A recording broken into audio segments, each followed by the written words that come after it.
Cette semaine, entre autres, j'ai été beaucoup bénie par certains temps de méditation, certains échanges où Dieu a déposé des choses sur mon cœur, où il a utilisé de nombreuses circonstances pour pouvoir me parler, me toucher et aussi partager ça avec vous. Donc je voudrais le faire librement, mais vraiment laisser Dieu faire comme il veut. Donc nous allons lire ensemble Ésaïe 50, les versets 4 à 7. Donc moi je vais lire dans la version Parole de vie. Je vais commencer. Le Seigneur Dieu m'enseigne ce que je dois dire pour encourager celui qui n'a plus de force. Chaque matin, il me réveille pour que j'écoute comme un bon disciple. Le Seigneur Dieu m'ouvre l'oreille et je ne résiste pas, je ne recule pas. Je présente mon dos à ceux qui me frappent, je tends les joues à ceux qui m'arrachent la barbe. Je ne protège pas mon visage contre ceux qui m'insultent et qui crachent sur moi. Le Seigneur Dieu vient à mon secours, c'est pourquoi leurs insultes ne me touchent pas. Je rends mon visage dur comme pierre, je sais que je ne serai pas vaincu. À travers ces quelques versets, mais aussi mes temps de lecture, Dieu m'a beaucoup parlé sur le rhéma, donc la parole parlée. Vraiment la différence avec le logos. Donc si vous voulez vraiment regarder dans la traduction grecque du mot parole dans la Bible et vraiment le distinguer où on lit la parole de Dieu, donc la parole écrite, et on reçoit aussi la parole de Dieu. Donc ce temps où Dieu nous parle concrètement, il nous parle de différentes façons, par différentes personnes ou de différentes manières. Et il était donné l'exemple de Jésus. Jésus avait chaque matin, à chaque moment, une parole pour pouvoir fortifier les personnes qu'il rencontrait sur sa route, pendant toute sa mission. Et quel était son secret ? Si on peut dire que c'était un secret, son secret, c'était de rencontrer son Père chaque matin. Chaque matin, son Père le réveillait, le rencontrait, lui parlait. Et il y a différentes étapes dans ce processus. Donc, juste vous les notifier. Donc, il recevait une parole personnelle, donc cette fameuse parole parlée. Cette parole qu'il recevait le fortifiait, mais surtout le fortifiait pour fortifier les autres. Après, il cheminait et cette parole l'encourageait pour encourager les autres. Il avait une direction personnelle chaque jour qui l'emmenait dans l'obéissance de ce qu'il avait à faire. Puis après, Dieu lui donnait la force d'endurer ce qu'il avait à passer. Et il lui donnait une détermination pour savoir le chemin qu'il aura à suivre. Et ce cheminement, ce processus, Dieu l'a aussi pour nous. Dieu veut que chaque matin, et non seulement il le veut, mais il le fait, chaque matin il nous réveille pour nous donner une direction personnelle, pour pouvoir fortifier les autres, pour pouvoir encourager les autres. Il nous donne aussi une direction pour nous, pour savoir où aller. Et il nous donne aussi cette obéissance. Une fois qu'on a foi en Dieu, on a obéissance en qui on croit, pour pouvoir avoir la détermination de faire à quoi Dieu nous a appelés. Donc restons dans cette vision d'écouter Dieu. Écouter Dieu. Et comment on écoute Dieu ? Pas seulement avec nos oreilles physiques, mais avec notre cœur, les oreilles de notre cœur. Parce que Dieu est disposé à nous parler. Donc écoutons-le. Donc je vais juste prier pour présenter ce culte et que le groupe de louanges puisse s'installer entre-temps. Merci Seigneur parce que on l'a dit, on le voit et on le sait. Tu veux qu'on t'entende. Mais là, tu veux surtout qu'on t'écoute. Et on peut discerner, on peut savoir qui nous parle, que tu nous parles. Parce que tu es le bon berger. Et ta voix, elle est distincte. On peut savoir quand tu nous parles, quand tu nous interpelles. Alors c'est ce que nous te demandons. Pour ce culte, mais aussi pour tout le quotidien qui va suivre. Aide-nous à t'écouter. Aide-nous à être sensibles quand tu nous parles, quand tu nous touches. Et que ce culte soit pour ta gloire. Que chacun et chacune soit connecté à toi. Comme Georges l'a dit, oui, nous avons préparé des choses. Oui, nous avons fait des choses. Oui, nous nous attendons à certaines choses. Mais nous attendons surtout à ton œuvre, cet esprit. À ce que tu veux faire. À comment tu veux le faire. Alors fais ce qui te semble bon. ce que tu souhaites faire. Nous sommes à ton écoute. Magnifique est ton nom, Jésus. En ton nom, Amen. Amen, Seigneur Jésus, merci. Le rassemblé ce matin qui soupire après son Dieu. Alors on vous propose ce premier chant. Vous qui soupirez, nous qui soupirons après notre Dieu. Peuple assoiffé de l'entendre. C'est vrai, la raison, Sarah, ce magnifique passage de Isaïe. On propose de vous lever et de rester assis. Sentez-vous libre ce matin dans ce temps d'adoration et de louange.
Ô Jésus, mon Sauveur, nul n'est comme toi, Seigneur Jésus.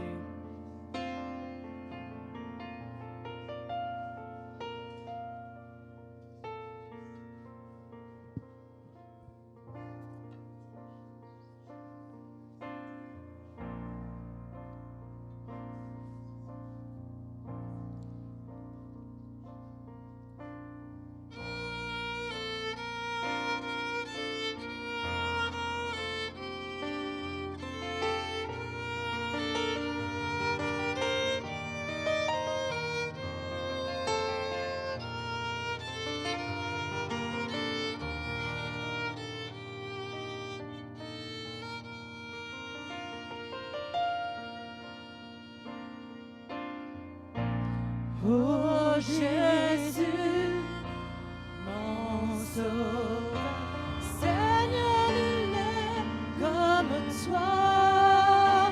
Jour après jour, je te louerai. Ton amour est merveilleux. Mon abri, mon abri, mon refuge, mon réconfort, mon rocher. Tout ce qui vit, oh, ce que je suis, ne cesse de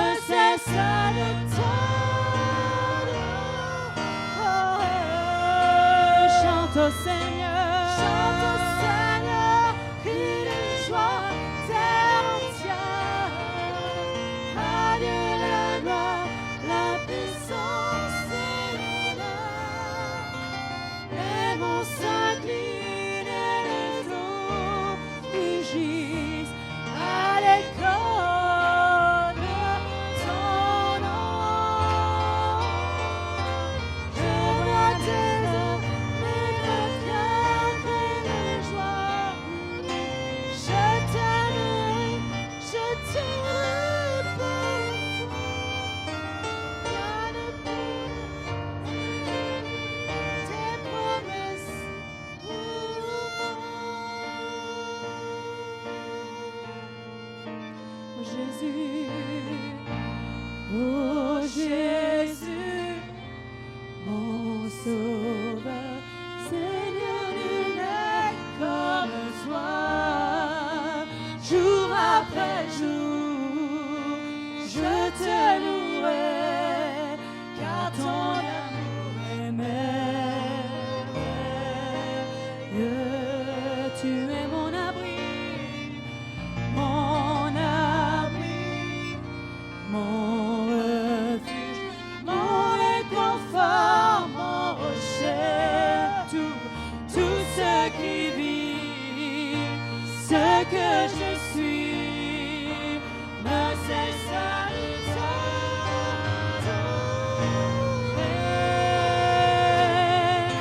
Chante au Seigneur, crie de joie, terre entière. Adieu la gloire, la puissance et l'honneur.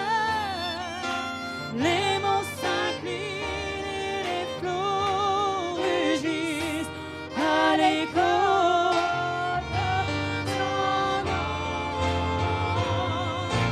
Je vois tes œuvres et mon cœur crie de joie.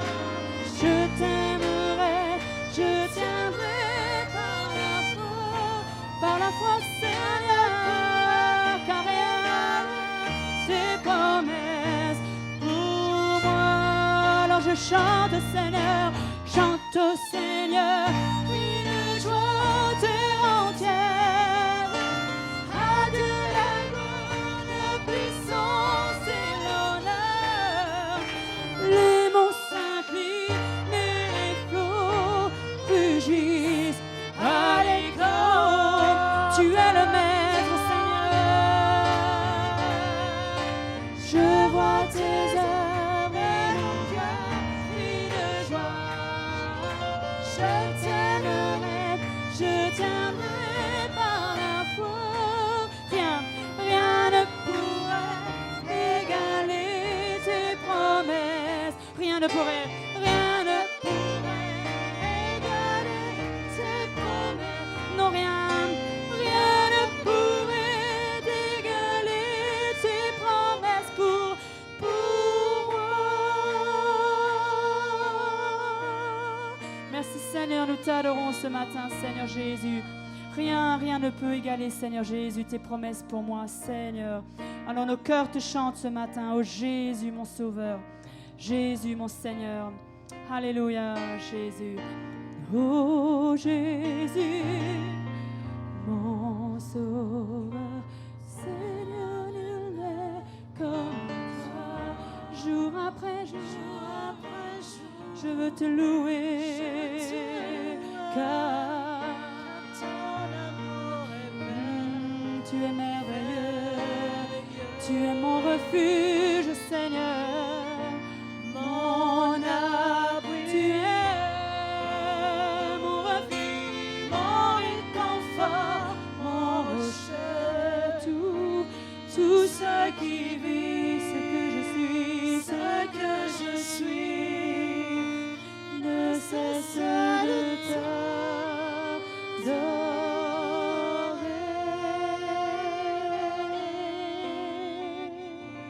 Alléluia, ne cesse de t'adorer, Jésus.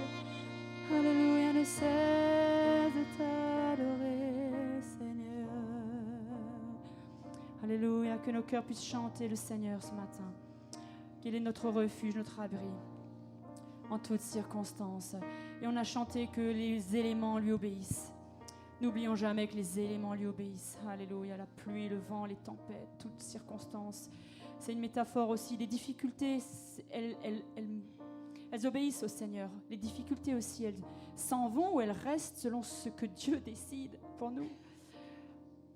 Alléluia, selon ce qu'il veut qu'on apprenne aussi dans notre vie. Alléluia, Jésus. Merci Seigneur, Jésus. Saint-Esprit, tu es le bienvenu.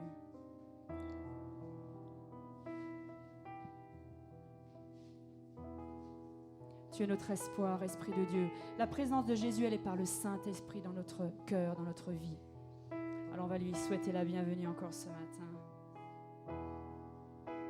Alléluia.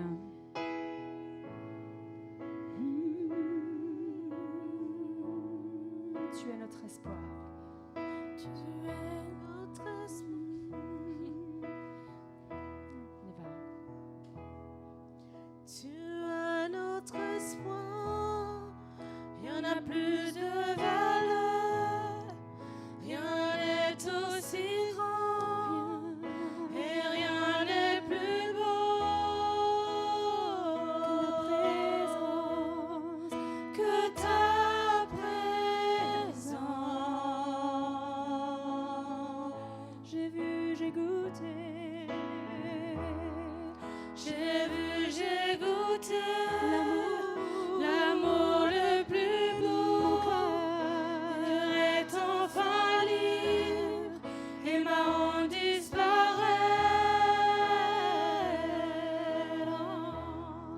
Dans ta présence, tu es mon espoir encore.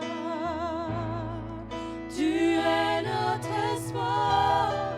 Rien n'a plus de valeur, rien n'est aussi grand et rien n'est plus beau Ta présence, que ta présence. nous avons vu goûter. J'ai goûté Oui, l'amour le plus doux. Mon cœur est Mon cœur est enfin libre et ma honte disparaît. Dans ta présence.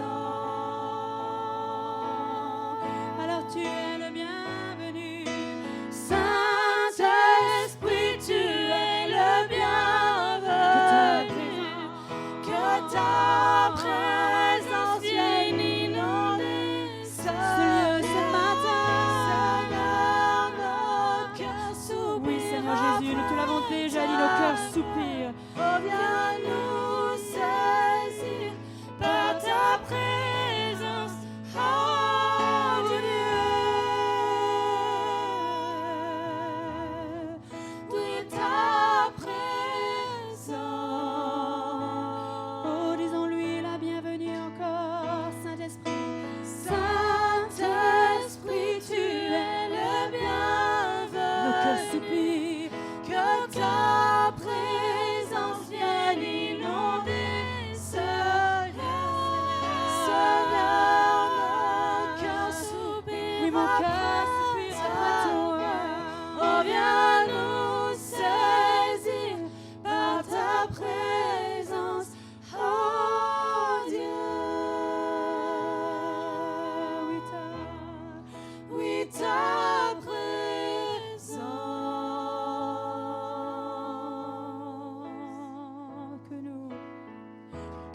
soyons plus sensibles à ta présence. En Église et individuellement aussi. Que nous vivions Seigneur, que nous écoutions ta voix, Seigneur. de ta bonté. Que nous soyons plus sensibles à ta présence. Que nous vivions les merveilles de ta bonté. Que nous soyons plus sensibles que nous à ta t'entendions nous parler, présence. Seigneur. Que nous vivions Audiblement de nos cœurs. que nous soyons plus sensibles à ta présence. Que nous vivions les merveilles de ta bonté.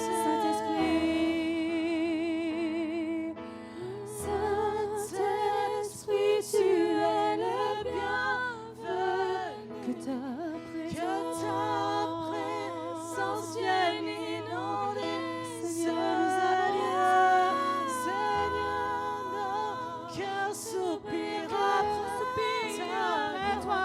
Oh, viens nous saisir par ta présence. Alléluia.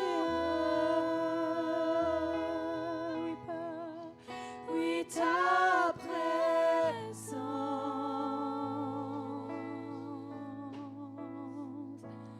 Seigneur, nous voulons t'entendre.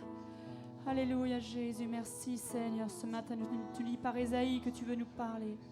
Dans nos cœurs et aussi audiblement par ta parole, Seigneur Jésus. Nous voulons être plus sensibles à ta présence ce matin, Seigneur Jésus. Alléluia. Si vous voulez chanter en langue, dans les langues nouvelles, dans les langues différentes, inconnues, faites-le. Si vous voulez chanter dans vos cœurs, priez à haute voix, faites-le. Et si vous recevez quelque chose, surtout, ne gardez pas pour vous. Nous chantons en église d'être plus sensibles, alors le Seigneur va donner. Alléluia, Jésus. Alléluia.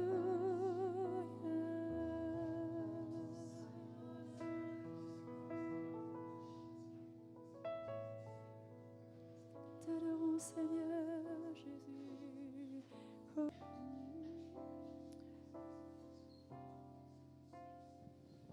Le Seigneur conduit toutes choses parce qu'on avait aussi à cœur ce chant. Si je me tais, alors le Seigneur parle. Le bon berger parle et il fait ce qu'il a dit dans ce passage d'Ésaïe ce matin.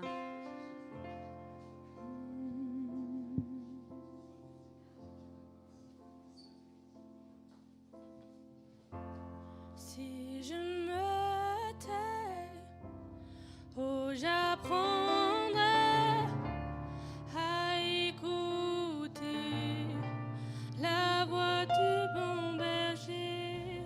Quand je l'entends, oh, je comprends qu'il a payé pour ma liberté.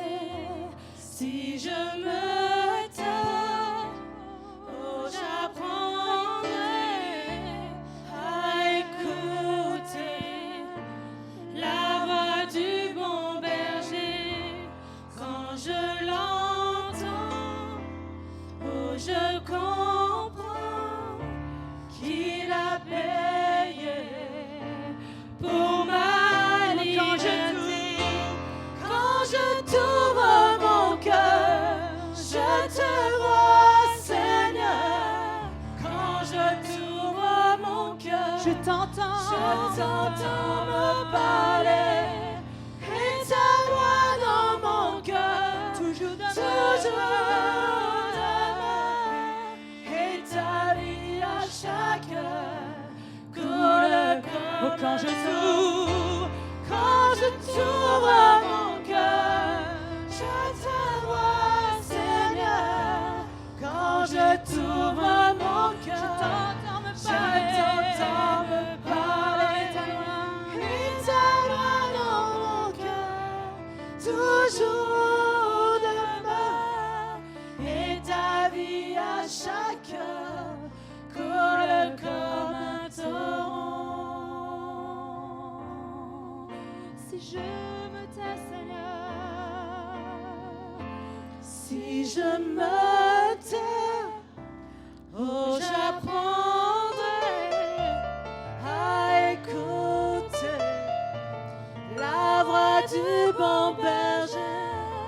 Quand je l'entends, oh, je comprends qu'il a payé. Seigneur Jésus, pour ma merci pour la croix. liberté.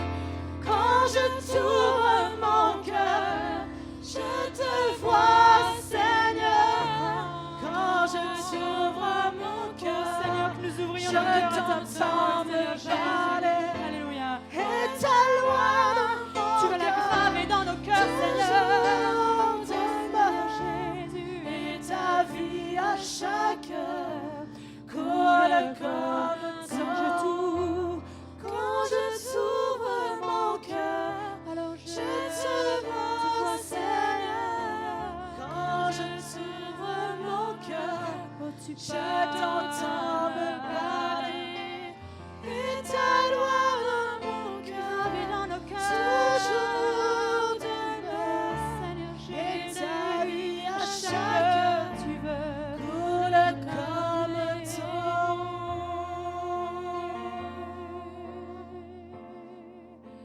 Merci Seigneur Jésus. Alléluia.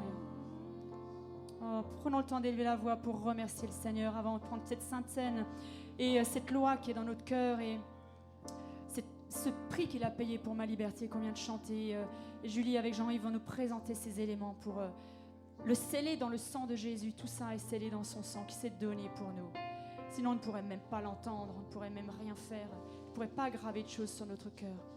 Alléluia. Que vraiment, Église, tu puisses lever la voix et vraiment louer le Seigneur et vraiment aussi audiblement pour qu'on puisse être bénis par tes paroles. Frères et sœurs, je vous salue. Je me tiens devant vous avec humilité. Nous sommes une famille. Nous allons être en présence de notre Seigneur Jésus-Christ. La Sainte Seine, c'est dit dans la Bible. Vous ferez ceci en mémoire de moi. Nous serons en communion. Être en communion, c'est être ensemble. C'est suivre les pas de Jésus. C'est accepter. C'est aussi prouver par la foi que nous sommes avec lui. Nous sommes ses disciples. Nous suivons ses voies. Ce n'est pas juste un symbole de prendre la Sainte Seine. C'est accepter être disciple de Jésus. C'est accepter au mieux d'être et de suivre sa parole et sa voie. Je vais appeler Sarah G. et Jean-Yves qui vont m'accompagner dans la distribution de la Sainte Seine.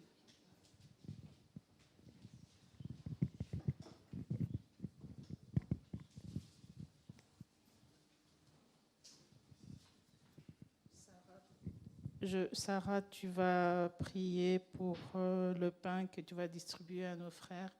Ensuite, Jean-Yves sera avec moi dans la distribution du vin ou du jus de raisin.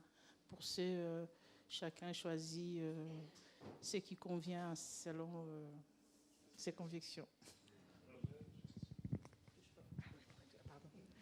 Seigneur, je te remercie parce que tu as vu notre honte, tu as vu nos péchés, tu as vu nos imperfections. Mais tu n'as pas décidé de nous juger par rapport à cela, mais tu nous as jugés par rapport à ton amour. Et tu nous as couverts par cet amour, par ta grâce. Alors je te remercie parce que cette œuvre à la croix a tellement de signification, a tellement d'implication. Et comme l'a dit Julie, Seigneur, c'est aussi la première chose qui fait qu'on devient disciple. Enfin, on devient disciple. Alors Seigneur, vraiment, je voudrais te remercier pour cette œuvre merveilleuse, pour ton corps qui a souffert à la croix, par amour encore une fois, pour que nous puissions te suivre et être réunis, avoir une vraie communion avec le Dieu merveilleux que tu es. Que ton nom soit béni. Amen. Je vais passer le micro à Jean-Yves qui va bénir le vin. Seigneur, nous te remercions ce matin encore pour le sang qui a coulé à la croix pour chacun d'entre nous. Ce sang nous rappelle que c'est toi qui es mort pour nous, Père. Et ce matin encore, je veux associer tous ceux et celles qui sont malades, tous ceux et celles qui, comme Georges l'a dit, qui n'étaient pas parmi nous ce matin. Nous voulons vraiment, au travers du sang de l'agneau, les amener devant toi. Te dire ce matin, couvre-les de ta grâce, couvre-les de ta bénédiction, de ta guérison. Parce qu'au travers du sang, nous sommes guéris, nous sommes délivrés, nous sommes unis à toi encore ce matin. Et nous voulons te dire merci pour le sang de l'agneau, Père, au nom de Jésus. Actuellement, le panier des dîmes et offrandes circule. Donc, c'est un moment solennel où nous savons qu'est-ce que nous devons faire. Je répète pas. Non, mais vraiment, c'est un temps, j'aime mal le répéter, mais c'est vraiment important. C'est un temps, c'est aussi notre adoration. C'est notre façon aussi de louer Dieu. C'est notre façon aussi de dire à Dieu, voilà, ce que je te donne, ce que tu m'as confié, je te le donne, je te le confie et je sais que tu vas faire prospérer comme tu sais si bien le faire. Donc, vous avez toujours la possibilité de faire vos offrandes et vos dîmes sur Eloasso et par virement. Et bien sûr, vos enveloppes, vous pourrez les faire une fois en église. Alors, dans la même thématique, je vais laisser la place à Nathan qui a une annonce à vous faire concernant les dîmes et offrandes. Bonjour. Bonjour. Alors, ce que je vais vous dire, ça s'adresse surtout à nos amis les internautes qui nous regardent sur YouTube. Est-ce qu'il y a des gens qui nous regardent sur YouTube en ce moment? Ok. Ah, tiens, regarde, il y en a qui se cache là. Je te vois. Non, plus sérieusement. Alors, puisqu'on parle de dîmes et d'offrandes, alors ceux qui sont chez eux, sachez que maintenant que vous avez la possibilité de le faire en tout cas de donner un justificatif en cliquant sur le lien dans la description YouTube. Alors, la description, voilà, c'est scroller vers le bas, allez-y, faites un scroll. Je vous regarde. Hein. Ah non, trop loin, c'est dans les commentaires là. Remonte un peu. Voilà. Vas-y. Maintenant, vas-y, déploie la description.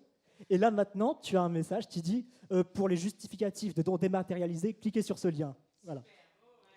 Donc, voilà. Donc, allez-y, cliquez dessus. Et là, vous avez un PDF qui ressemble comme 2 gouttes d'eau à l'enveloppe qui permet de déclarer vos dons. Donc voilà, il suffit de télécharger ce PDF, de remplir la feuille comme si vous remplissiez votre enveloppe et de nous l'envoyer par mail. Voilà. Super. Donc la prochaine fois, je vous dirai, vous pouvez remplir vos enveloppes en ligne. Vous voyez, on avance. Donc, alors, nous avons votre attention sur les prochaines dates, ce qui va se passer. Donc, la date clé, ce sera le dimanche 19 décembre. Nous aurons non seulement notre culte de Noël, le temps où on attend le plus au monde, on ne dirait pas. En tout cas, moi, j'aime bien le culte de Noël. Et nous allons aussi clôturer notre campagne de 40 jours. Donc, voilà, ce sera un temps de célébration plus. Donc, voilà, notez dans vos agendas. Donc, il y aura l'intervention des enfants, un temps de témoignage. Donc, ce sera vraiment un temps de culte, mais de célébration particulier où nous allons partager les uns les autres ce que Dieu nous a donné pendant cette période. Et aussi, voilà, célébrer le culte de Noël pour remercier Jésus d'être venu sur terre. Donc, cette semaine, qu'est-ce que nous allons vivre? Puisque vous savez déjà, nous allons avoir notre temps de... Voilà. Oh, vous n'êtes pas très... Nous aurons nos petits groupes cette semaine. Donc, temps convivial, temps que nous attendons aussi beaucoup. Une fois par semaine, nous nous rencontrons avec les personnes avec qui on a lié un peu plus depuis quelques semaines. Les temps où on peut partager sur le manuel que nous lisons tous actuellement. Donc voilà, nous nous rencontrons du mardi au vendredi et chacun dans son groupe de maison. Samedi, il y a le groupe de jeunes à 15h. Dimanche à 10h30, nous nous retrouvons pour notre culte et le temps de jeûne et prière. Et aussi, à l'issue du culte, donc vous avez vu, chaque dimanche, nous avons notre temps de collation pour pouvoir échanger ensemble, discuter, prendre des nouvelles, s'encourager les uns les autres. Et aujourd'hui, nous aurons aussi la vente de Bredala. Donc, l'équipe d'À Cœur Ouvert va être présent pour pouvoir vendre les Bredala suite à la vente sur le marché. Voilà, je laisse la place à Georges. Ah, pardon. Pardon. La dernière fois, j'étais pas là. Oui. Je ressemble à Georges. J'ai la même taille que Georges. J'ai des lunettes comme Georges. J'ai bientôt la même coiffure que Georges. Je le sais, mais moi aussi je le souhaite. Et mais je n'ai pas la même couleur. Mais nous sommes frères. Amen. Nous sommes frères et sœurs. Et ça, c'est la beauté de la famille de Dieu, dans sa diversité. Exactement. Ça, c'est... on essaie de retomber. La beauté de la famille de Dieu, c'est ça, la diversité. Et c'est exactement le sujet que je vais aborder là, juste pendant 2-3 minutes, puisque nous avons notre sœur Erika. Voilà, tu es là, Erika. Je t'invite à venir me rejoindre tout de suite, d'ailleurs, si tu veux bien, qui désire être membre de cette église, donc de la famille de l'église de Dieu à Pontoise. Alors, je vais la laisser se présenter, mais juste avant cela, tu peux venir à côté de moi, si tu veux. J'aimerais juste vous lire quelques lignes de la lecture de demain matin, dans notre livre de 40 jours pour vivre l'essentiel ensemble. C'est un texte issu de Galates chapitre 5, verset 13. « Mais vous, frères, vous avez été appelés à la liberté. Seulement, ne faites pas de cette liberté un prétexte pour vivre selon les désirs de votre propre nature. Au contraire, laissez-vous guider par l'amour pour vous mettre au service les uns des autres. » Et juste après, il est écrit « Nous avons été sauvés pour servir les autres. » La Bible dit que chacun est appelé à servir Dieu en servant les autres. Nous ne sommes pas sauvés en servant, mais nous avons été sauvés pour servir. Et c'est ça, être membre de la famille de Dieu. C'est pas simplement avoir le titre de membre, ça c'est vraiment dérisoire en fait. Être membre de la famille de Dieu, ça veut dire réaliser que nous sommes vraiment frères et sœurs. Et le vivre comme tel, comme vraiment des membres de la famille. Vous savez, on est vraiment membre de la famille, donc on cherche toujours à savoir comment on peut aider son frère, sa sœur, comment on peut l'aimer tout simplement concrètement et lui montrer qu'on est là pour lui et qu'on est là pour elle. Pas seulement le dire, mais chercher à le montrer. Et ça m'a fait penser, vous savez aussi, Paul utilise l'image d'un corps. L'Église est comme un corps en fait, avec différents membres. Différents membres, mais tous ces membres sont différents, mais c'est le même sang qui coule dans les veines de chacun de ces membres. Et c'est ça aussi qui fait qu'ils sont membres du même corps. Donc nous sommes membres les uns des autres et de la même famille de l'Église de Dieu à Pontoise, parce qu'il y a d'autres familles aussi, tout simplement d'autres églises. Mais nous choisissons, en étant membres de cette famille, eh bien de servir cette famille. Eh bien, c'est ce que souhaite aussi Erika à partir d'aujourd'hui. Donc il y a une préparation aussi pour nouveaux membres qui permet de bien comprendre en fait ce que c'est être chrétien, ce que c'est être membre d'une église, qu'est-ce que le Seigneur attend de nous tout simplement. Et puis Erika a suivi cette préparation et puis elle est très heureuse maintenant de pouvoir le devenir aujourd'hui. Mais avant cela, parce que Erika n'a pas été baptisée ici, Erika a été baptisée à quelques milliers de kilomètres d'ici, voilà, c'est ça, à Port-au-Prince, c'est ça ? Ok, ça marche. Et puis donc, c'était il y a quelques années. Donc en fait, on n'a pas forcément entendu son témoignage. Alors je vous propose qu'on fasse connaissance avec Erika et puis qu'elle puisse simplement nous raconter comment elle a rencontré le Seigneur et puis qu'elle puisse un peu se présenter tout simplement. Bonjour. Je serai un petit peu brève. J'ai écrit quelques mots, mais bon, on verra. En fait, mon nom est Erika Macéus Pétion. Je viens d'Haïti. Je ne sais pas, c'est un pays dans les Caraïbes qui partage l'île entre Haïti et la République dominicaine. Je suis née dans une famille chrétienne et je suis baptisée il y a pas mal de temps. Et je n'ai pas l'âge que vous pensez que j'ai.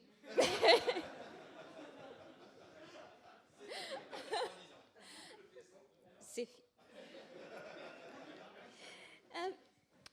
Et si je suis avec vous aujourd'hui, c'est parce qu'il y a environ quelques mois, Dieu avait conduit mes pas vers cette église.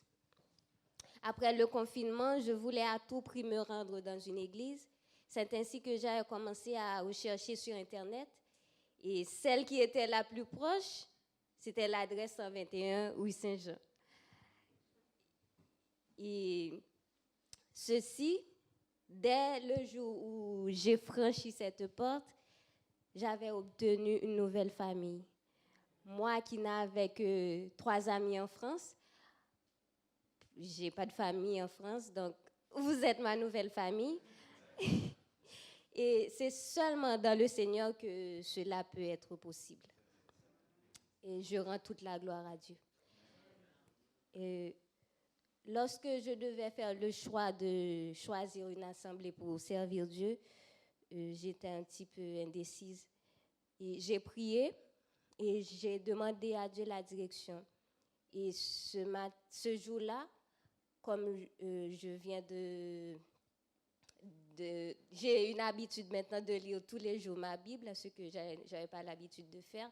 Je lis la Bible, c'est comme si c'est un dicté, le verset a été dicté.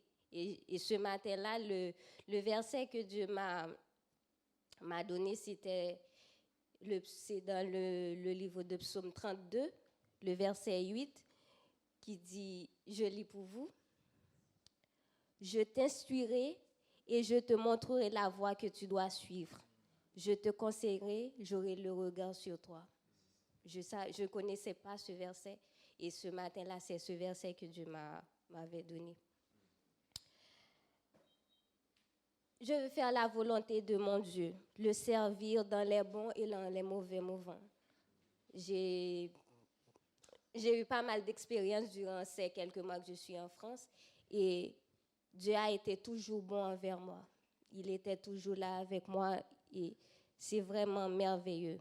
Je sais que mon Dieu est merveilleux, il est bon, il est souverain, il est le grand vainqueur. J'ai pas mal de témoignages, mais au fur et à mesure, vous les aurez. À chaque fois, j'aurai toujours des témoignages. Je tiens à remercier chacun d'entre vous qui m'a adoptée, soit comme fille,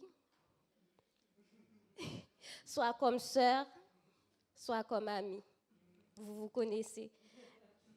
Mamie Sulienne, je ne peux pas ne pas te citer ton nom. Merci pour tout, mamie. Tu es extraordinaire. Je remercie mon Dieu de m'avoir donné cette famille.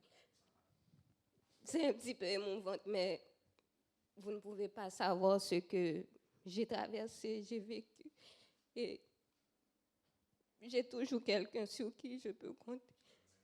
J'ai toujours appelé mamie, elle a toujours quelque chose à me dire. Merci Manou, merci Amélie, merci à tout le monde. Je vous aime de tout mon cœur. Merci parce que je sens que je suis chez moi.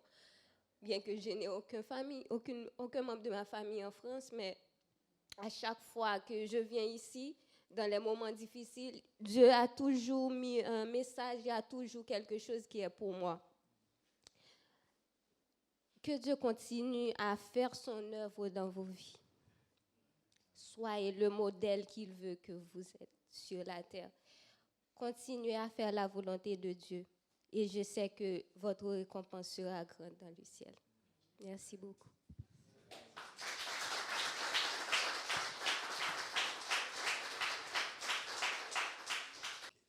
Je vais appeler Georges et Annie à venir me rejoindre. J'inviterai toute l'Assemblée à se lever. On est très très heureux de t'accueillir ce matin. Sache que nous aussi on t'aime de tout notre cœur. Tu le sais, tu l'as dit. Et c'est vraiment le cas. Donc je tiens à dire aussi à ceux qui nous rendent visite que être membre de l'Église, c'est quelque chose de très important, de très biblique. Et la parole de Dieu est remplie de versets qui nous demandent d'être là les uns pour les autres. Pas juste en parole, mais en acte. Et je trouve que tu nous as beaucoup encouragés ce matin aussi, Erika, à travers tes propos. Et je tiens aussi à dire que la famille de l'Église ne remplace pas la famille naturelle. Donc maintenant qu'on a une nouvelle famille, on ne rejette pas l'ancienne. C'est une famille complémentaire à la famille naturelle qui vient là aussi pour nous permettre de vivre des choses, des fois qu'on ne peut pas vivre avec notre famille naturelle, qui sont complémentaires. Et parfois, par la grâce de Dieu, nous vivons notre famille naturelle aussi dans la famille spirituelle, quand nous sommes en couple avec des enfants, des parents, des cousins et tout ça. Donc ça, c'est vraiment le grand privilège que l'on peut vivre sur Terre. Mais ce matin, sans plus tarder, on va ensemble en église accueillir Erika et puis aussi prier pour elle. Vous êtes d'accord ? Gloire à Dieu. Père éternel, nous te bénissons pour notre sœur Erika. Nous sommes très très heureux de l'accueillir parmi nous ce matin. Seigneur, c'est notre sœur en Christ déjà depuis qu'elle t'a donné sa vie tout simplement et que nous t'avons donné la nôtre. Mais elle a décidé, Seigneur, concrètement de s'installer et puis de s'investir dans cette famille locale. Et elle nous reconnaît comme des frères et sœurs proches et nous la reconnaissons comme telle aussi. Alors merci Seigneur parce que tu l'as conduite jusqu'à nous, tu nous as permis d'être sur le chemin l'un de l'autre et ce n'est pas un hasard. Tu l'as voulu ainsi et nous sommes très heureux de continuer notre route ensemble Seigneur et nous voulons vraiment être là les uns pour les autres. Merci parce que ce matin, dans son témoignage, elle a pu donner même le nom de personnes, parce qu'il y a des liens très précis qui se sont construits avec certains ou certaines en particulier. Et c'est ce que nous voulons, Seigneur. Être sûr de pouvoir compter les uns sur les autres. Être sûr de pouvoir prier les uns pour les autres. Être sûr de pouvoir se confier, rire et pleurer les uns pour les autres, Seigneur. Être sûr d'avoir de l'aide concrète aussi de la part des uns des autres.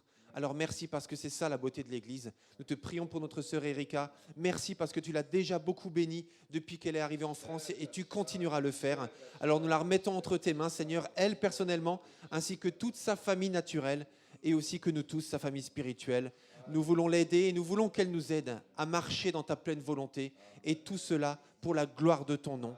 Et tous ceux qui sont d'accord disent Amen. Merci Seigneur. Est-ce qu'on peut rendre gloire à Dieu et accueillir chaleureusement notre sœur Erika? Bienvenue. Super. Vous aurez l'occasion de lui faire l'accolade dans le respect des protocoles sanitaires tout à l'heure.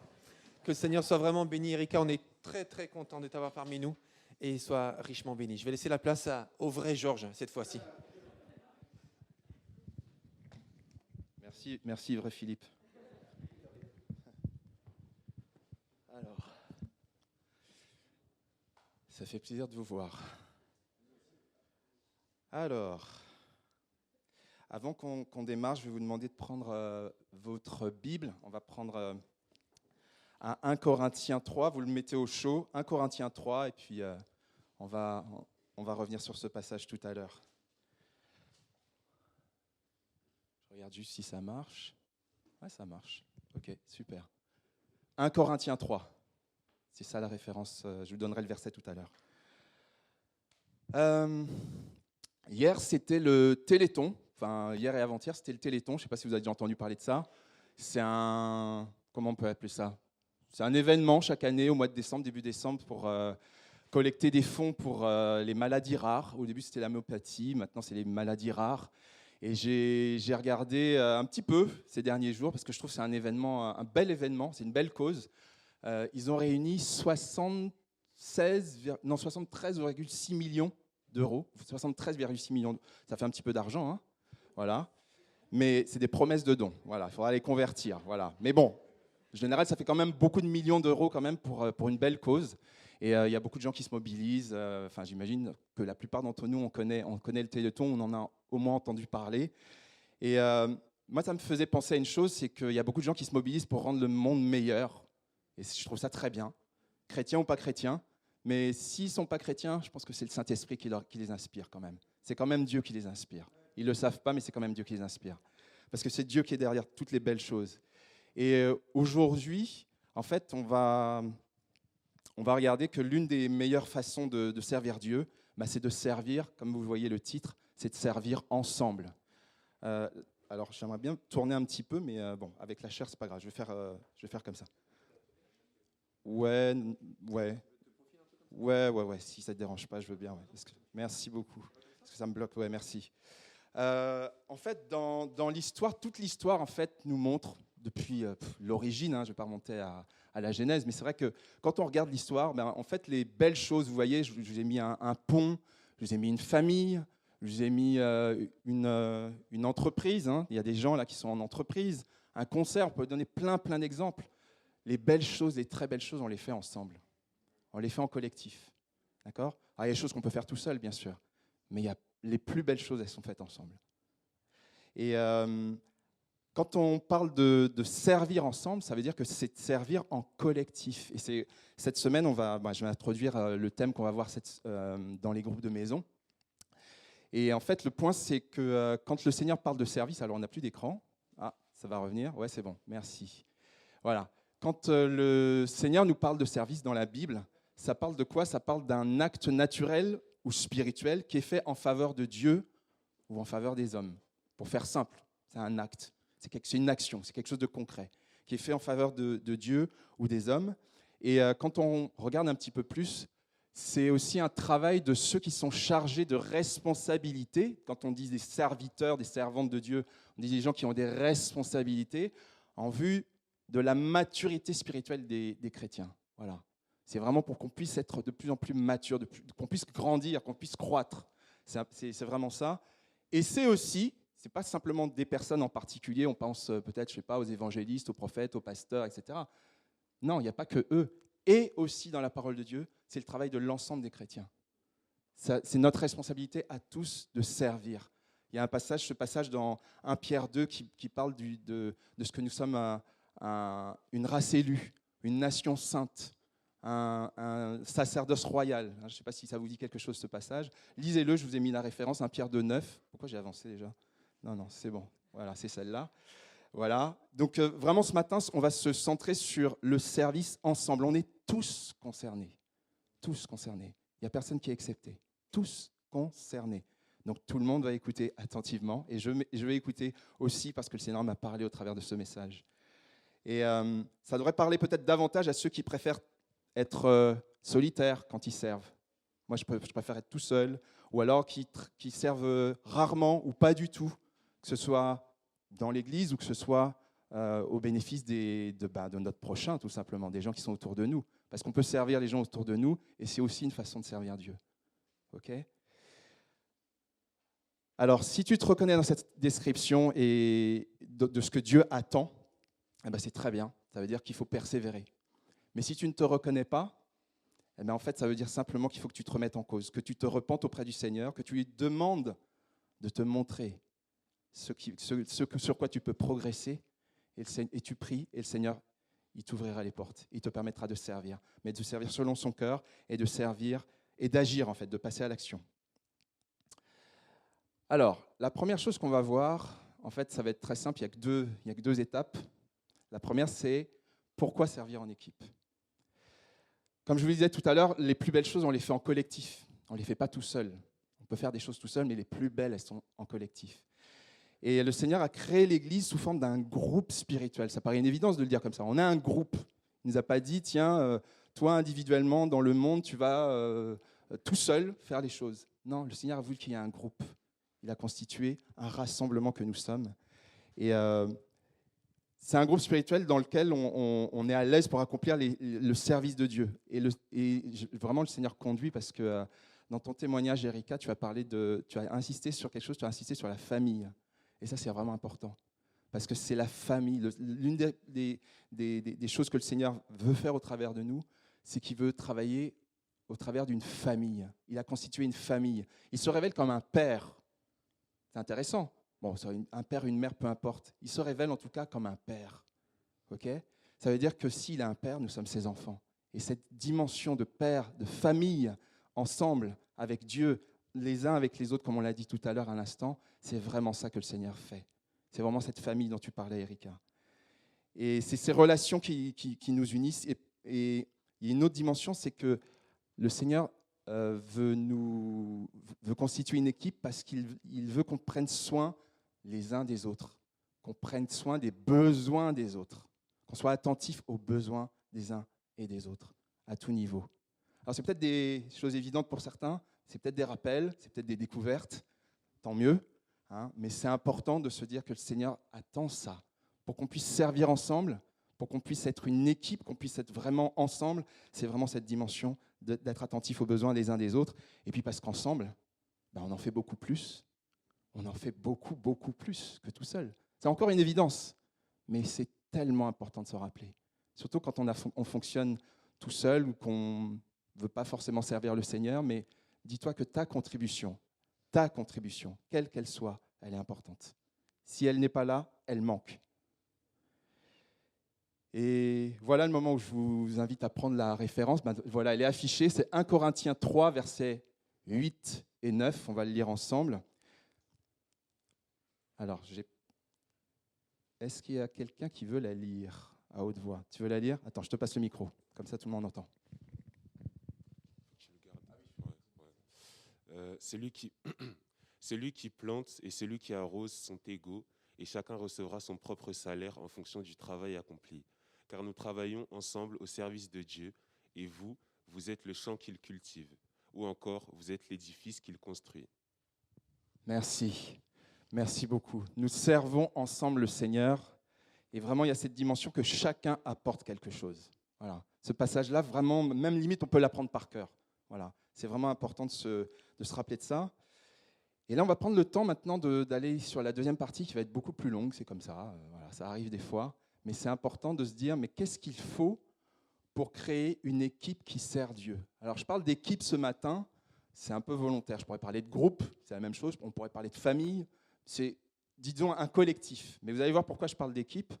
Et vous allez comme ça va vous donner un petit moyen de mémorisation. Alors, il y a un T, un E, un A et un M. Vous allez juste retenir T-E-A-M. Il y en a quelques-uns qui connaissent l'anglais. Ça fait team, ça veut dire quoi? Team, ça veut dire équipe. Bon, s'il y en a qui ne savaient pas, voilà, vous avez appris de l'anglais. Team, ça veut dire, tu vois, je sais enseigner l'anglais aussi, Annie, tu as vu, hein? T-E-A-M, team, ça veut dire l'équipe. Ok? Alors, le T, vous allez voir, bon, c'est parce que la prédication que je vous donne ce matin, c'est la prédication de Rick Warren il y a des années de ça. Donc, ça a été traduit et ils n'ont pas réussi à trouver quelque chose d'équivalent au T. Mais T, en vérité, c'est trust. Trust, c'est la confiance. D'accord? Donc, si je vous parle de T, le T, c'est la confiance. D'accord? Je sais que confiance, ça commence par un C. D'accord? Mais là, on va dire que ça commence par un T. OK? T-E-A-M. Donc, tout ça pour dire, on va parler de confiance, on va parler d'empathie. Si vous ne savez pas ce que c'est pas grave, on va voir tout à l'heure. On va parler d'adaptation et on va parler de mission. OK? Alors, pour créer une équipe, qu'est-ce qu'il faut? Pour servir ensemble, parce que c'est ça le sujet. Pour servir ensemble, il nous faut de la confiance. C'est la première condition. On pourrait dire plein de choses pour constituer une équipe. Alors, je ne dis pas que c'est dans l'ordre, etc., mais c'est un point important. La confiance, parce que la confiance, j'aime bien cette expression, c'est comme une colle émotionnelle. C'est comme si c'est quelque chose qui nous unit. D'accord? La confiance, c'est ça qui fait qu'on est tranquille, qu'on est à l'aise avec les uns et avec les autres. OK? Et c'est comme une colle, c'est quelque chose qui est rassurant, qui est agréable. Voilà. Et cette confiance, le Seigneur l'a montré, Jésus l'a montré, Paul l'a montré. Quand ils étaient sur terre, ils étaient avec un groupe, ils étaient avec des groupes, ils n'étaient pas tout seuls. Ce n'était pas Jésus tout seul qui est parti, puis Jésus avec ses disciples. Paul avait Barnabas, Silas, Timothée, Priscille, il y avait des hommes, il y avait des femmes, il y avait plein de gens autour de Paul et de Jésus. On pourrait donner plein d'autres exemples. Et ce qui veut dire qu'ils avaient l'habitude de partager les responsabilités. À un moment, ou de déléguer. À un moment, Jésus dit à des disciples, mais allez me préparer la Pâque. Allez trouver un lieu pour me préparer la Pâque. Voilà. Ce n'est pas Jésus qui l'a fait. Il a dit, allez le faire pour moi, s'il vous plaît. OK? Donc ça veut dire qu'il leur faisait confiance. Ça veut dire qu'ils avaient conscience qu'ils avaient aussi des talents, des capacités. Et tu as des capacités. Tu as des talents. Mais il faut les mettre au service. OK? Chacun d'entre nous a des talents. Je connais personne qui n'a pas de talent, qui n'a pas de capacité. Ça n'existe pas. Ça n'existe pas. Et tu peux te sentir aussi comme Pierre qui peut-être doutait un peu de lui. Il y a des moments où il n'était pas très sûr peut-être de sa foi, il n'était peut-être pas sûr de ce que le Seigneur voulait pour lui, etc. Mais le Seigneur lui a quand même dit, tu es Pierre, et sur cette pierre, je bâtirai mon église. Alors que lui, peut-être, il doutait. Alors que lui, peut-être, à un moment, il manquait de foi. Quand il marche sur l'eau, déjà, il marche sur l'eau, c'est déjà énorme. Mais à un moment, il coule, et Jésus lui dit, mais pourquoi as-tu douté? C'est dingue. Alors qu'il a manifesté la foi, il a douté en même temps. Et peut-être que tu te sens comme lui, mais le Seigneur te dit ce matin qu'avec Dieu, nous ferons des exploits. Vous connaissez ce chant? Non? Est-ce qu'il y en a qui connaissent ce chant? On va le prendre ensemble. Avec Dieu, nous ferons des exploits, car c'est lui seul qui écrase l'ennemi. Chantons et crions la victoire. Christ est roi, avec Dieu, nous ferons des exploits, car c'est lui seul qui écrase l'ennemi. Chantons et crions la victoire. Christ est roi. Amen, amen, amen. Avec Dieu, nous ferons des exploits, parce que Dieu nous fait confiance. Amen. Même si toi, tu ne te fais pas confiance, mais Dieu te fait confiance. Dieu peut te confier des choses extraordinaires, même si toi, tu doutes. Et ça, c'est génial. Mais ça, c'est l'une des premières conditions pour être pour une équipe. Donc, c'est vraiment cette dimension de confiance. Et pour devenir une personne de confiance, il nous faut 3 choses. En tout cas, 3 choses que Rick Warren a relevées. Peut-être qu'il y en a d'autres, mais en tout cas, je vais m'arrêter sur ces 3-là. Il nous faut de la consistance. Je vais revenir là-dessus. Il nous faut de la confidentialité et il nous faut de la proximité. La consistance, ça veut dire quoi? Ça veut dire qu'en fait, pour gagner la confiance des uns et des autres, il faut être quelqu'un de fidèle. Il y a ce passage qui dit « Celui qui est fidèle en peu de choses est aussi fidèle dans ce qui est important ». Luc 16, verset 10. Celui qui est fidèle dans les toutes petites choses, Dieu peut lui confier des plus grandes. Mais sois déjà fidèle avec ce que le Seigneur te donne. Okay? Arrête de réclamer peut-être des choses plus grandes, plus complexes, etc. Déjà fais avec ce que le Seigneur te donne. Et petit à petit, ça va progresser. Josué, par exemple, il a assisté Moïse. Alors, c'était pas rien d'être un assistant de Moïse, hein, mais il a commencé comme assistant de Moïse. Et là, il a mené des guerres, il a fait des choses, etc. Hein, mais avant qu'il conduise le peuple sur la terre promise, il a déjà commencé par être assistant. Étape par étape, chaque chose en son temps. Je connais personne, je ne sais pas, qui arrive dans une entreprise, on lui dit « Ça y est, vous êtes le big boss, ça y est, vous êtes arrivé, vous êtes le dirigeant, vous dirigez tout le monde, etc. » Ça arrive, mais même un dirigeant, il lui faut du temps. Moi, dans mon entreprise, on a changé de dirigeant il y a quelques mois, mais il lui a fallu 6 mois pour prendre ses responsabilités, faire connaissance avec les gens, connaître les dossiers, savoir où il va, etc. Ça prend du temps, c'est petit à petit. Donc voilà, c'est vraiment cette consistance, c'est d'être fidèle, être prévisible, être fidèle même dans les petites choses. La confiance, ça se gagne aussi dans la confidentialité. Ça se gagne c'est l'une des règles des petits groupes d'ailleurs. Hein. Quand on est dans nos groupes de maison, j'espère que tout le monde est dans un groupe où tout le monde va bientôt être dans un groupe de maison. Ce qui se dit dans le groupe de maison reste dans le groupe de maison. Sauf s'il y a quelque chose de grave que, par exemple, l'équipe pastorale doit connaître ou quelque chose de suffisamment grave qui doit sortir. Mais normalement, ce qui est dans le groupe de maison reste dans le groupe de maison.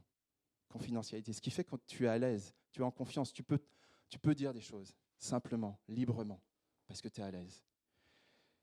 Et puis, attention à un point, c'est quand on est dans la confidence, attention à ne pas divulguer des choses qui seraient fausses, erronées, pas vérifiées, éventuellement même mensongères. Parce que là, quand on est sur ce terrain-là, ça veut dire qu'on est sur le terrain parfois de la calomnie.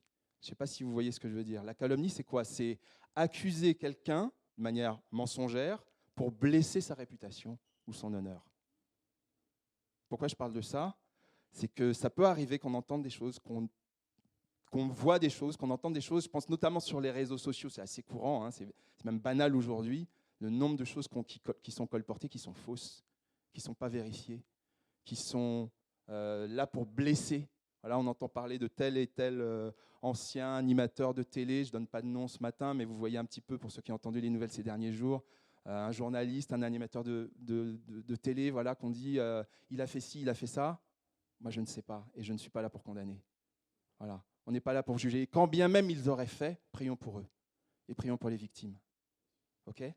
Mais on n'est pas là pour dire « Ah, il a fait, voilà, tiens, je te passe une info, machin, etc. etc. » Vraiment, si on est dans cette attitude-là, soyons attentifs.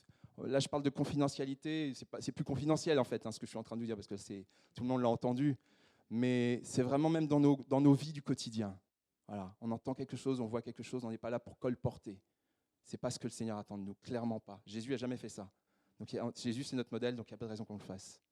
Et si vraiment c'est le cas, eh bien, demande pardon au Seigneur. Repens-toi devant Dieu et change. Voilà.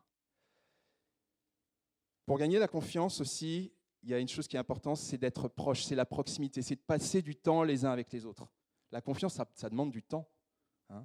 Moi, je connais des gens et j'en fais partie aussi. Moi, la confiance, ça ne vient pas comme ça. Il faut un peu de temps.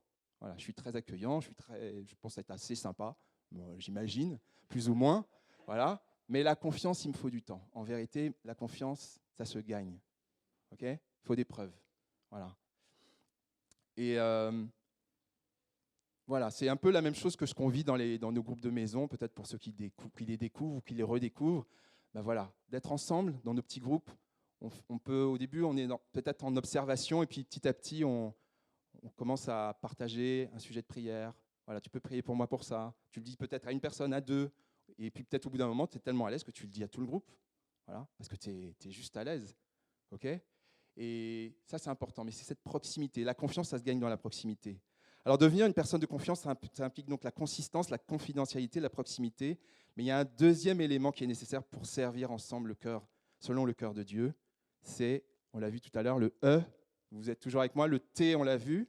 Le T, c'est la confiance, trust. Et c'est le E, c'est l'empathie. Voilà. L'empathie, c'est quoi ? Est-ce qu'il y a quelqu'un qui peut dire, ouais, Nathan, tu veux dire ce que c'est, l'empathie ? L'empathie, c'est savoir se mettre à la place de l'autre. C'est savoir ce qu'il pense un peu. Ouais.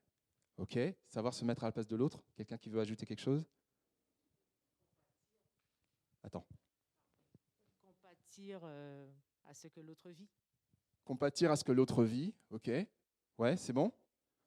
Ok. Bah, c'est pas mal, ça. C'est pas mal. C'est exactement ça, en fait. C'est exactement ça. C'est vraiment avoir cette capacité à se mettre à la place de l'autre. Et dans la Bible, alors je ne crois pas qu'il y ait le mot empathie, ça dépend peut-être des traductions, mais par contre, il est parlé de compassion, effectivement. Et comment dirais-je, dans 1 Pierre, on va prendre 1 Pierre 3,8, je crois que j'ai mis la référence. Attends, elle était là. Ah ouais, elle était là, ouais, c'est ça. 1 Pierre 3,8. Ayez tous la même pensée, les mêmes sentiments, soyez remplis d'amour fraternel et de compassion. Ce qui est l'équivalent de l'empathie. Quand on regarde vraiment le mot, et le mot est très intéressant, le mot qui est utilisé là, parce que le mot qui est utilisé là, c'est un mot grec, alors peu importe comment il se prononce, mais ça veut dire soyez remplis d'empathie, soyez remplis de compassion, le mot c'est les entrailles. Les entrailles, c'est quoi ? C'est le cœur, les poumons, les intestins, tout ce qu'il y a là-dedans, quoi. OK ? Et tout ce qu'il y a là-dedans, selon la pensée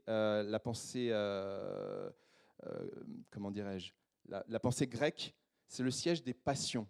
Mais selon la pensée des Hébreux, la pensée des Juifs, et c'est pour ça que le mot est choisi, c'est le siège des plus tendres sentiments, c'est de la bonté. Voilà, quand on dit les entrailles, c'est qu'on exprime la bonté, on exprime la beauté, on exprime la bienveillance, on exprime la compassion. Voilà. Soyez remplis de quelque chose qui vient du plus profond de vous-même, en fait, et qui est beau. C'est ça que ça veut dire. Alors, les personnes empathiques, les personnes qui ont de la compassion, si vous préférez, mais on va rester empathique parce que c'est le E de Tim, ce qui les caractérise, et on les connaît, on voit des gens qui, par exemple, je sais pas, les assistants sociaux, les gens qui font de la relation d'aide, les gens qui sont vraiment toujours attentifs à prendre soin des autres. Et il y en a plein, il y en a même ici, je ne vais pas les dénoncer, mais il y en a plein dans la salle, là, qui prennent soin les uns des autres. Ils ont quelques caractéristiques. Et ça, je pense qu'on peut les remarquer. C'est des gens qui savent ralentir. Ils savent ralentir leur rythme. Le rythme de leur quotidien, ils le ralentissent pour prendre du temps avec les autres. C'est ça aussi. Et pour servir ensemble, c'est ça le thème, hein.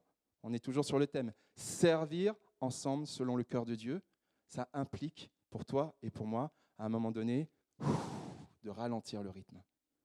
Pourquoi ralentir ? Je vais vous donner une image. C'est, vous imaginez, vous devez aller en Haïti. Voilà, on va aller en Haïti. Voilà. Alors, on va chez Erika dans sa famille, elle nous a invités. Voilà.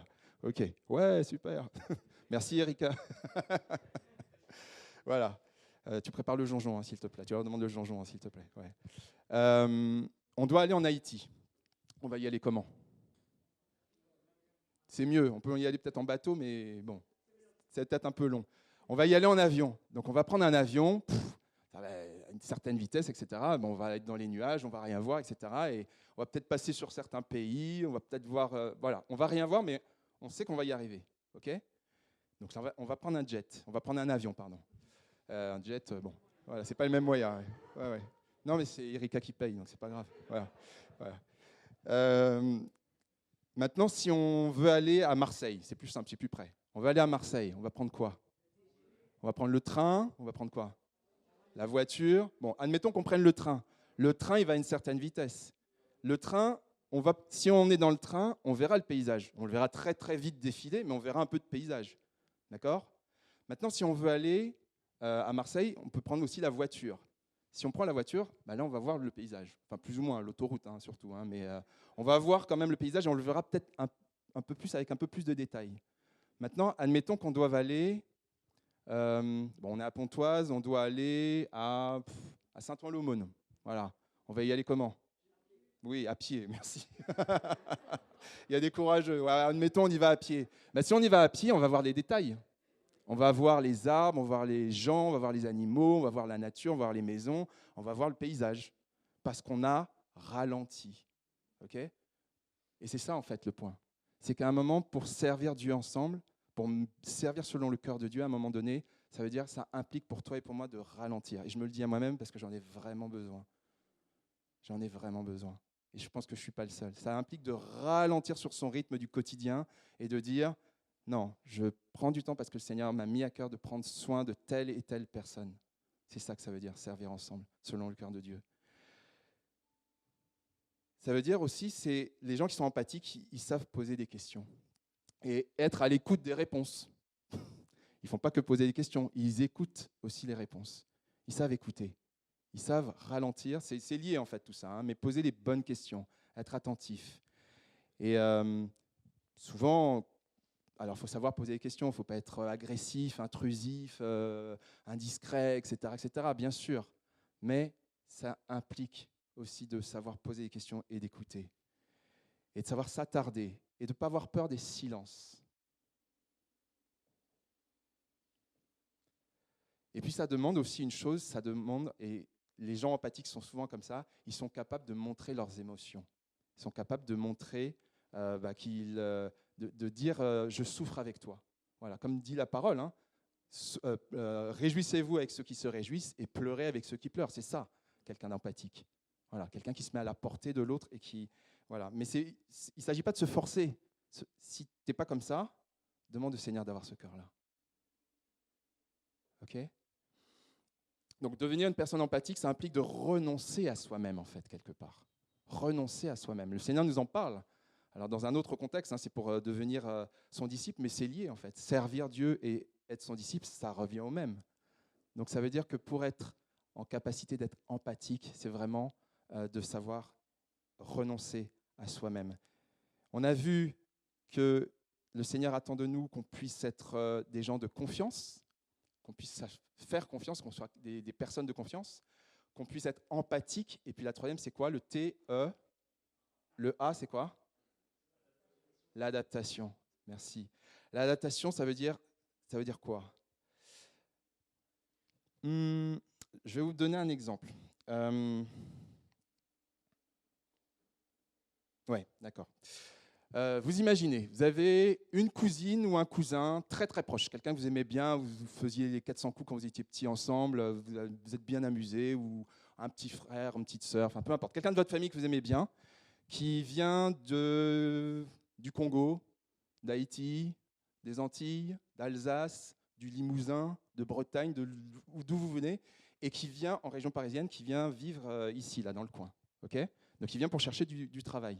D'accord ? Quelque part, vous allez vous dire, mais lui, il ne connaît personne, il n'a aucun contact, il n'y a que vous comme contact en fait, dans la région. Donc, qu'est-ce que vous allez faire ? Vous allez peut-être l'aider à trouver un logement. D'accord ? Alors, peut-être le logement, ce sera chez vous. D'accord ? Peut-être que tu vas l'héberger pendant quelques temps, ton cousin, ta cousine, tu vas te rappeler les bons moments, quand vous avez fait les bêtises, quand vous étiez petit, etc. Et puis, peut-être que ce ne sera pas chez toi, mais peut-être que tu vas l'aider à trouver un hôtel ou trouver un appartement. D'accord ? Mais si tu fais ça, si toi ou moi on fait ça, ça veut dire quoi ? Ça veut dire qu'on va s'adapter. Ça veut dire qu'on va prendre du temps sur notre agenda pour s'occuper de cette personne-là. OK ? Voilà. Alors peut-être qu'on peut se dire, mais non, mais il est assez grand, écoute, il va se débrouiller tout seul, c'est sa vie, quoi. Ça peut être ça notre réaction. Mais je ne suis pas sûr que ce soit ça que le Seigneur attend de nous. Et je suis même sûr du contraire. Je pense que le Seigneur attend de nous qu'on l'aide. Ou qu'au moins on se soucie. Parce que peut-être qu'il va se débrouiller tout seul, d'accord ? Ou elle va se débrouiller toute seule. Mais au moins qu'on se soucie. Voilà. Et c'est ça l'adaptation. Et c'est ce genre de personnes qui contribuent aussi à l'avancement de l'Église. C'est des gens qui savent s'adapter aux besoins des autres, s'adapter aux situations, ok ? Et qui font de la place aux autres, qui font de la place aux besoins des autres. Moi, il y a un exemple qui me vient là, quand j'y pense pour nous, ici, mais dans plein d'églises, c'est pareil.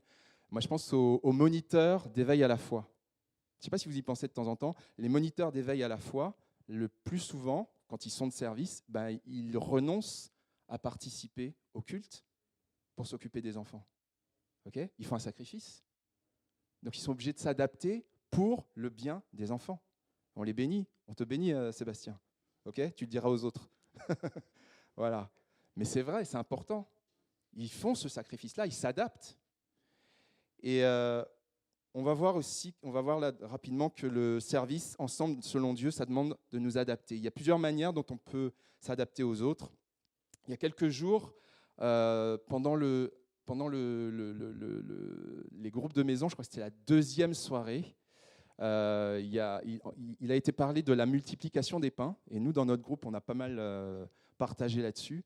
Parce qu'en fait, on s'est mis à la place des disciples. On s'est dit, mais les disciples, en fait, ils étaient avec Jésus. La nuit tombe. Il y a je ne sais plus de combien de milliers de personnes qui sont là, qui écoutent Jésus, qui sont bénis par ce que Jésus fait. Ils ont faim. Et Jésus leur dit, mais donnez-leur vous-même à manger. Mais on se met à la place des disciples. Les gars, ils sont, mais tu sais, moi je suis fatigué, j'ai envie de rentrer, quoi. Là, c'est loin, en plus chez moi, la nuit va tomber, j'ai autre chose à faire, il y a de la famille qui m'attend, etc. Et malgré tout, ils l'ont fait. Malgré tout, ils ont obéi. Ils se sont adaptés. Donc, ils ont servi ensemble le Seigneur selon le cœur de Dieu parce qu'ils se sont adaptés. Sinon, ils auraient dit, non, mais Jésus, tu es assez grand, on a vu, tu peux le faire tout seul, le miracle. Tu n'as pas besoin de nous, en fait. Mais non, ils ont obéi et ils se sont adaptés et le miracle s'est fait au travers d'eux. Parce que c'est comme ça que le Seigneur voulait qu'il se fasse. Il ne voulait pas le faire tout seul. Et ça me parle parce que le Seigneur peut mettre à notre cœur cette pensée, c'est Seigneur, comment je peux te servir ? Comment je peux te servir ? Peut-être que je te sers déjà, peut-être que je ne te sers pas encore, peut-être que je te sers de temps en temps, mais comment je peux te servir, Seigneur ? Et moi, j'ai envie de te dire, si tu dis ça, cette prière-là, c'est de la bombe, parce que le Seigneur, il peut faire quelque chose d'extraordinaire au travers de ça. Si tu es disponible pour Dieu, le Seigneur peut faire des choses extraordinaires au travers de toi. Des choses que tu ne soupçonnes pas. Et les besoins, ils sont nombreux. Il y a des besoins très nombreux. Il y a des besoins à l'Église pour l'éveil à la foi, pour le ménage, pour à cœur ouvert. Il y a des besoins pour l'implantation. Je vous ai mis le logo de Passion pour tous, l'association qui s'occupe de l'implantation actuellement. Il y a des besoins, si vous voulez en savoir plus, il y a Annie et Philippe qui peuvent vous en parler beaucoup plus. D'accord ? Il y a des besoins d'équipiers, il y a besoin de renfort dans la prière concrètement. Il y a des besoins pour le service. Il y a des besoins dans l'Église de Dieu en France. Il y a des besoins, et dans ces cas-là, allez voir Philippe parce qu'il peut vous en parler. Il y a des besoins dans toute l'œuvre de Dieu, je ne sais pas, le Top Chrétien francophone, EMCI, Porte Ouverte, peu importe. Il y a des besoins de soutien spirituel aussi. Il y a des servantes et des serviteurs de Dieu, des gens qui sont pasteurs itinérants, peu importe. On a eu Emmanuel Mainland il y a 2 ans ici. 2 ans ? C'était il y a 2 ans, ouais, c'est ça. 2 ans ici, qui vit de l'Évangile. Et il y en a plein d'autres. Et ils ont besoin de soutien dans la prière, ils ont besoin de soutien financier, ils ont besoin qu'on les accueille quand ils arrivent dans une région, etc., etc. Il y a des besoins. Il y a des besoins. Donc, chacune et chacun a sa place et sa part à prendre là-dedans pour servir ensemble, selon le cœur de Dieu. Et il y a un domaine dans lequel c'est souvent un défi de nous adapter aux autres, puisqu'on est là sur le sujet de l'adaptation. C'est, je ne sais pas si je l'ai mis, non, je ne l'ai pas mis ici, mais ce n'est pas grave. C'est le caractère, c'est la personnalité. Ça, ce n'est pas facile de s'adapter au caractère. Hein, on a tous, je pense qu'on est tous au même point, parce qu'on n'a pas les mêmes caractères, donc forcément, on est tous obligés de s'adapter les uns aux autres. Ça demande forcément un effort. Okay ? Et il n'y a pas de bon et de mauvais caractère, il y a juste besoin d'adaptation et d'amour surtout, et de patience, souvent.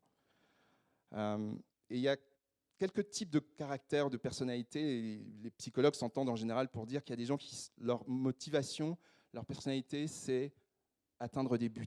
J'ai des objectifs, je fais tout pour atteindre mes objectifs. Et c'est les gens qui fonctionnent à l'objectif, au but. Les gens qui sont dans un caractère plutôt, leur priorité, c'est la réflexion. Réfléchir, prendre son temps, analyser, étudier. Il y a des gens avec qui ça se passe bien, et puis d'autres, ça ne fonctionne pas avec tout le monde, mais on a besoin de gens comme ça. On a besoin de gens aussi, et il y a des gens pour eux, leur sujet, c'est de s'amuser, c'est le plaisir avant tout. Voilà, je me fais plaisir, il n'y a pas de mal à se faire du bien, vous avez déjà entendu ce genre de phrase, hein, il n'y a pas de mal à se faire du bien, voilà. L'amusement, le plaisir avant tout, mon plaisir avant tout, mon plaisir. Voilà. C'est bien, ça a des avantages, mais ce n'est pas suffisant. Et puis il y a des personnes, leur personnalité, c'est principalement les relations. Ce qui est important, c'est les relations, c'est l'harmonie, c'est qu'on soit bien ensemble, etc. etc. C'est bien, mais ce n'est pas suffisant, il a besoin des 3 autres. Voilà. Et on est tous complémentaires. Je n'en ai pas parlé, mais je pense que peut-être que vous y pensiez aussi pour certains, c'est cette dimension de corps. Dans notre corps, ben, voilà, nos doigts, ce n'est pas pareil que nos oreilles, et nos yeux, ce n'est pas pareil que notre dos. Enfin, ça paraît évident de le dire comme ça. Mais ça veut dire que c'est complémentaire. Ça veut dire qu'on en a besoin. On a besoin d'être différent. Et Dieu fait quelque chose avec cette différence. Le Seigneur fait quelque chose avec tout ça. Le Seigneur a toujours et veut encore utiliser nos différences. Je crois qu'il est écrit ici, voilà, c'est ça. Le Seigneur a toujours et veut encore utiliser nos différences. Et c'est bien qu'on soit différents. Et c'est nécessaire. Pour créer la différence dans le monde. OK ? Je pense à la limite, j'aurais dû le mettre en rouge. Mais en rouge, sur l'orange, ce n'est pas terrible. Mais le Seigneur veut encore utiliser nos différences pour créer la différence dans le monde. Il veut faire une différence dans le monde au travers de toi et de moi, de chacune. Je regarde Kanye là, à l'instant, excuse-moi de t'interpeller, hein, mais ton rap, il m'a béni la semaine dernière. Et je ne suis pas le seul. Eh bien, cultive ça, tu vois. C'est vraiment important. Et je ne vais pas interpeller tout le monde là, hein, mais voilà, le sujet, c'est vraiment on a une différence, il faut la cultiver. Et c'est important pour faire la différence, mais ensemble, pas tout seul dans son coin.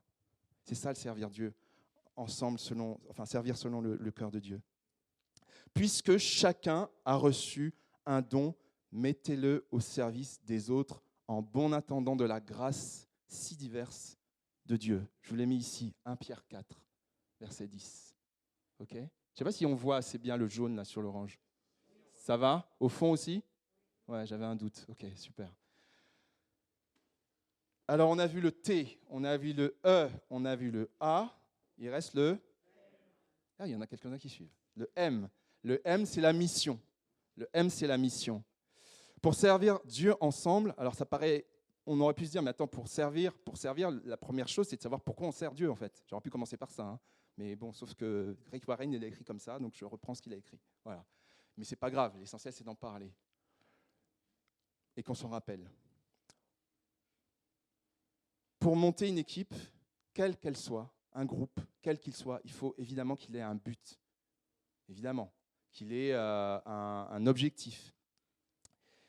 Et je vous ai dit au début du message que le Seigneur nous a mis sur terre pour rendre ce monde meilleur. Il y a des gens qui contribuent à rendre ce monde meilleur, qu'ils soient inspirés, enfin qu'ils aiment Dieu ou pas, mais en tout cas ils sont inspirés par Dieu, je le crois. Le Seigneur nous a mis sur cette terre pour rendre le monde meilleur, pour faire quelque chose de beau et surtout, bien sûr, de témoigner de Jésus et de ce que ce monde a besoin d'un sauveur et d'un Seigneur. Et quand on regarde les problèmes autour de nous, on pourrait se dire, mais Seigneur, pourquoi tu fais rien ? Il y a telle difficulté, enfin les difficultés, on les connaît tous, hein, voilà, la faim dans le monde, les guerres, les machins, etc., etc. Mais j'aime bien cette phrase qui dit, mais peut-être que Dieu est en train de nous dire, c'est ce que je vous demande souvent, pourquoi vous ne faites rien ? On demande nous à Dieu, mais pourquoi lui, il ne fait rien ? Mais peut-être, j'ai l'impression que Dieu il est en train de nous dire, mais pourquoi toi ? Pourquoi moi ? Pourquoi nous, on ne fait rien ? Ou si peu ? Peut-être qu'on ne peut pas dire rien, mais en tout cas, si peu. Parce que le Seigneur attend de passer il passe par nous. Parce qu'il nous dit que nous sommes le sel de la terre et la lumière du monde. C'est nous qui le sommes. Amen ? Est-ce que vous êtes encore avec moi là ? Ça va ? Ok. Bon, je vous demande encore un tout petit peu d'attention et ça va, c'est bientôt fini. Et comment on peut réussir notre mission ? Alors, il y aurait plusieurs façons de voir les choses. je vous ai mis l'image ici, c'est pas pour décorer, d'un arbre. Je ne sais pas si vous reconnaissez cet arbre-là. Ouais, j'ai entendu séquoia, il y a d'autres idées. Épicéa. Ouais, c'est de saison, hein, avec les sapins de Noël. Ouais. Ouais, ok. Bon, je ne suis pas super fort en botanique, mais je crois que ça, c'est un séquoia. Je suis d'accord avec vous. C'est un séquoia, je vous confirme. Voilà, tout va bien. Est-ce que vous savez, je fais une petite parenthèse, mais vous allez voir où je vais en venir. Est-ce que vous savez que les séquoias sont parmi les arbres les plus grands au monde? Ok? Et les plus larges, les plus costauds. C'est pas par... il y a des arbres qui sont très très larges, mais parmi les plus grands arbres au monde, les séquoias. Je vous donne juste 2-3 chiffres. Un séquoia, je crois que le séquoia le plus grand au monde, il fait 87 mètres. Alors, je ne sais pas si vous vous rendez compte, 87 mètres, on dit ça comme ça, mais vous prenez, je ne sais pas, vos bâtiments là où vous habitez, alors sauf pour ceux qui sont en maison, mais les bâtiments qu'on voit autour de nous, 3-4 étages, on voit 8 étages, on voit à peu près. 87 mètres, ça fait 26 étages. Un arbre qui fait 26 étages, d'accord? C'est l'être vivant, puisque c'est un être vivant, c'est un arbre, hein, d'accord? Un arbre, c'est un être vivant. C'est l'être vivant le plus grand au monde, d'accord? Il peut faire 34 mètres de circonférence. Vous faites le tour, 34 mètres. Il y en a qui passent aux États-Unis, il y a des fois il y a des passages, ils passent en dessous, en voiture, à pied, etc. etc. C'est extraordinaire. Moi, je rêve de voir des séquoias. Voilà. Et c'est, en fait, ce qui est très particulier. Alors, j'ai un dernier chiffre, parce que moi, ça m'a halluciné. Le plus vieux séquoia au monde, il a 3266 ans. C'est-à-dire, avant que Jésus-Christ arrive sur Terre, il était déjà là. 3266 ans, un arbre. Okay? Et pourquoi je vous dis tout ça? Je reviens sur la mission. Il y a une caractéristique des séquoias, c'est que vous avez vu, ça peut monter super haut, mais les racines sont toutes petites. C'est incroyable. Ils ont des racines qui ne sont pas très profondes. En proportion de leur taille, on pourrait imaginer qu'ils ont à peu près autant en profondeur, ou quelque chose, ou plusieurs mètres en tout cas. Et en fait, ce n'est pas si profond que ça. Je n'ai pas le chiffre, mais ce n'est pas si profond que ça par rapport à leur hauteur. Parce qu'en fait, leurs racines, elles sont entrelacées. C'est-à-dire que les séquoias ne sont jamais tout seuls. Leurs racines sont entrelacées les unes aux autres. D'accord? Ça veut dire qu'elles sont croisées les unes aux autres. Ça veut dire que les séquoias se tiennent les uns les autres. Et c'est ce qui fait qu'ils ont une solidité à toute épreuve. C'est-à-dire qu'il peut se passer une tempête, il peut y avoir du vent, etc., etc. Mais le fait que leurs racines se tiennent les unes aux autres, vous voyez l'image? C'est la solidarité. Ça veut dire qu'ils sont là l'un pour l'autre. Et c'est parce qu'ils sont là l'un pour l'autre qu'ils sont forts. Vous voyez l'image? Voilà. Et tout ça pour dire en fait que notre mission, alors on pourrait dire beaucoup de choses, mais notre mission, on pourrait la résumer, si on prend cette image-là, à se dire que c'est d'être fort entre nous, donc au travers notamment des petits groupes, hein, de maisons notamment, mais de nos familles, de nos fréquentations, des différents groupes dans lesquels on est, mais vraiment entrelacés les uns aux autres. Donc cette image de réseau, vous voyez, entrelacé, c'est le réseau en fait, hein, c'est une toile si vous préférez en fait. Hein. Être fort entre nous pour être prêt à transformer le monde. C'est ça notre mission. Qu'on soit fort entre nous pour pouvoir être prêt à transformer le monde. Voilà, si on résume un petit peu les choses. Et je vais terminer avec quelque chose, une déclaration de Rick Warren, donc le pasteur, vous avez sa photo, vous le connaissez, vous le voyez en vidéo, j'imagine dans les groupes de maison. Voilà ce qu'il dit. « Je crois de tout mon cœur que si nous continuons à former des milliers, alors lui il dit milliers parce que dans son église il y en a des milliers, hein. C'est pas dans toutes les églises comme ça, mais déjà même quelques dizaines serait bien. Mais des milliers de petites équipes, de groupes dans notre église, des petites communautés où vous trouvez la confiance, l'empathie, l'accueil, dans lesquelles les personnes sont capables de s'adapter les unes aux autres, que votre mission est claire. Je crois qu'avec l'aide de Dieu, rien ne nous sera impossible. » C'est beau ça, mais ce n'est pas juste une phrase, ça dépend de nous. Ça dépend de nous. Ok? Ce n'est pas juste des phrases. Lui, il l'a fait dans son église, il y a plein d'églises dans le monde qui l'ont fait. Et il n'y a pas de raison qu'on ne le fasse pas ici aussi, par la grâce de Dieu. Parce que je crois que c'est le cœur de Dieu. En tout cas, l'équipe pastorale, on en est convaincus, et je pense que la plupart d'entre nous ici, on en est convaincus. Le Seigneur veut faire des choses extraordinaires parmi nous. ici dans cette église. Et aujourd'hui, on se voit, on est, je ne sais pas combien, je n'ai pas compté, on est peut-être 40, si je ne dis pas de bêtises, mais le Seigneur voit beaucoup plus loin que ça. Amen.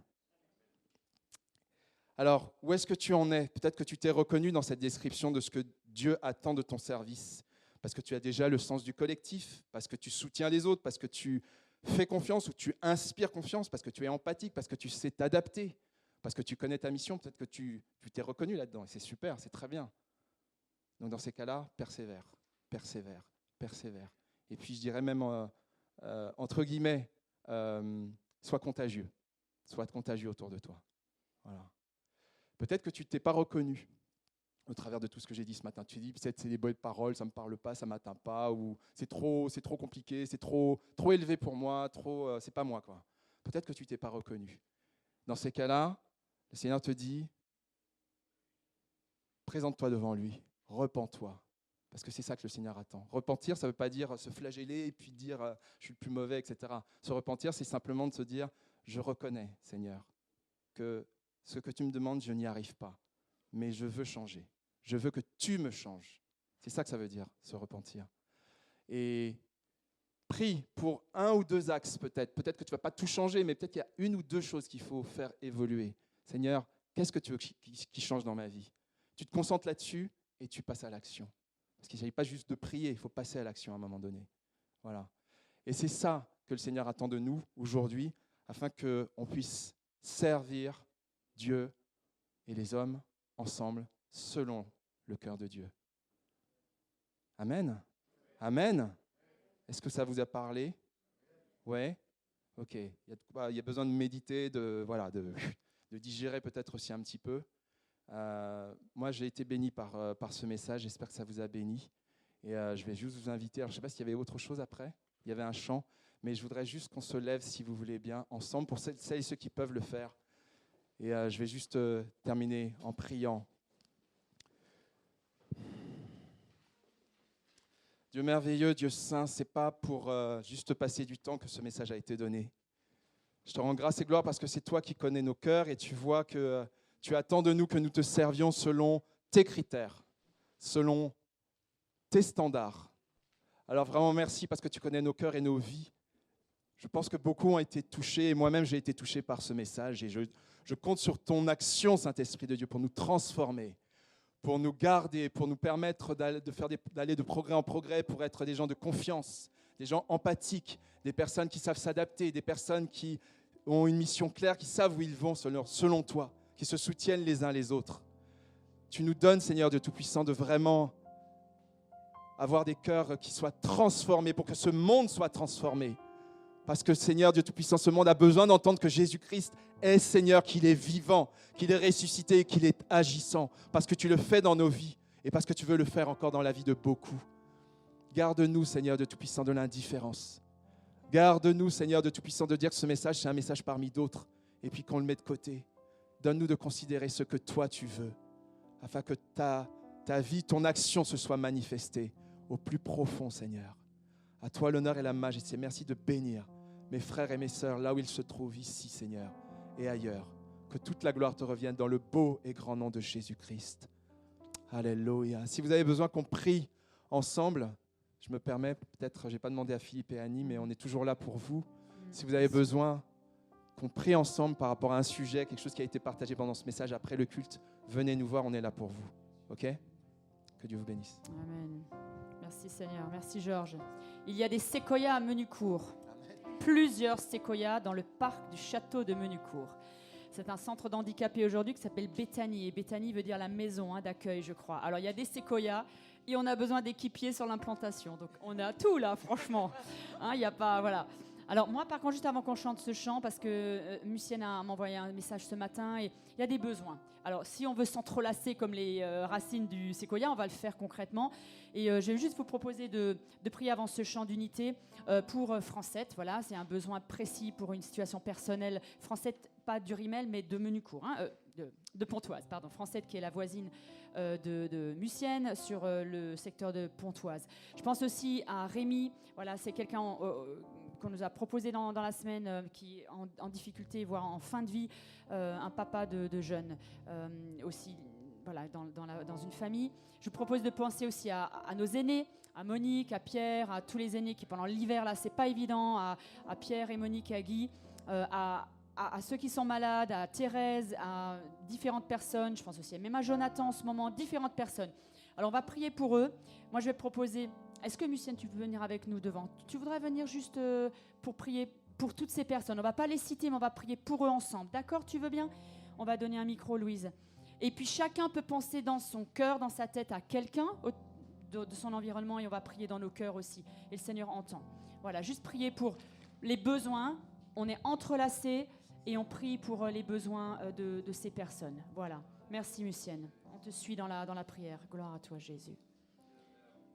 Oh Père Céleste, je te rends gloire, Seigneur, et grâce que toi seul mérites, Seigneur mon Dieu. Je remets la sœur Francette entre tes mains, Seigneur mon Dieu, qui a besoin de toi. Parce que toi, Seigneur, tu es un Dieu d'amour. Tu ne regardes pas ce qu'il fait la personne, tu ne regardes pas qui est cette personne, tu ne regardes pas si la personne est péchée, ou tu es toujours là pour ceux qui ont besoin de toi, Seigneur éternel. C'est pour ça que je remets la sœur Francette entre tes mains, Seigneur mon Dieu. Tu connais ses besoins, tu connais son cœur, tu connais ses désirs, Seigneur éternel. Tu vois comment elle a besoin de toi demain, pour qu'elle puisse, Seigneur, avoir la garde de son fils. Parce que, Seigneur, tu connais que toutes les mères sont tellement besoin et tellement sensibles à leurs enfants, tellement des problèmes quand les enfants sont loin d'eux, Seigneur éternel Dieu. Et je te demande, Seigneur, mon Dieu, au tribunal, ce n'est pas le juge qui va prendre la décision, mais c'est toi, Seigneur, tu seras là pour prendre la décision, Seigneur, pour elle, Seigneur éternel. Je remets tout ce qui est malade entre tes mains, Seigneur, mon Dieu, tout ce qui est à l'église, qu'ils ont besoin de toi, Seigneur éternel Dieu. Nous avons besoin de toi, Seigneur, mon Dieu. Nous avons besoin de sentir de ta présence, Seigneur, mon Dieu. Moi-même, j'ai besoin de toi, Seigneur, mon Dieu. Tu connais combien je suis persécuté. Tu connais mes problèmes, Seigneur, mon Dieu. Tu connais mes désirs, Seigneur, mon Dieu. Tu connais les désirs de nous tous là, Seigneur éternel Dieu. Je te demande de présenter et de venir, Seigneur, mon Dieu. Que ton Saint-Esprit Saint règne dans cette église. Rayonne-nous, Seigneur, mon Dieu. Reste dans nos familles, Seigneur éternel Dieu, mon roi. Sois béni, Seigneur, sois glorifié, sois élevé, Seigneur, mon Dieu. Sois fortifié, Seigneur, mon Dieu. Que toute la gloire te revienne vraiment, Seigneur. Je suis tellement reconnaissante aussi envers que tout ce que tu as fait pour moi, Alléluia, tout ce que tu as fait pour nous aussi, Seigneur, mon Dieu. Nous sommes reconnaissantes envers que tout ce que tu as fait, Seigneur, mon Dieu. Tu es toujours là pour nous. Tu ne nous as jamais laissés seuls, Seigneur éternel Dieu. Merci, Seigneur, mon roi. Merci, Seigneur Dieu, toi, frère saint. Sois béni, Seigneur, mon Dieu, sois élevé. Que toute la gloire te revienne, Père. Au nom Merci, de Jésus Seigneur, de Nazareth, je te prie, Père. Merci, Seigneur. C'est vrai, il connaît tous les besoins. Nous voulons vivre l'unité.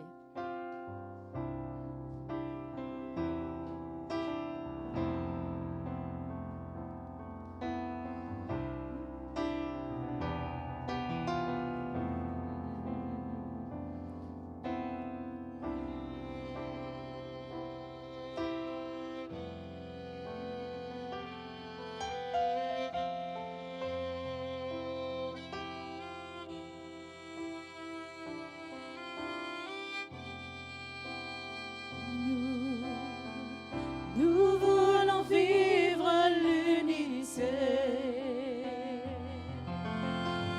rester ensemble à chaque instant, surtout ne pas nous séparer, continuer d'aller de l'avant. Nous voulons vivre l'unité. Rester ensemble à chaque instant. Surtout ne pas nous séparer. Continuer d'aller de l'avant. Tous ensemble, nous partageons l'amour du Seigneur, l'adoration du Sauveur, tous ensemble,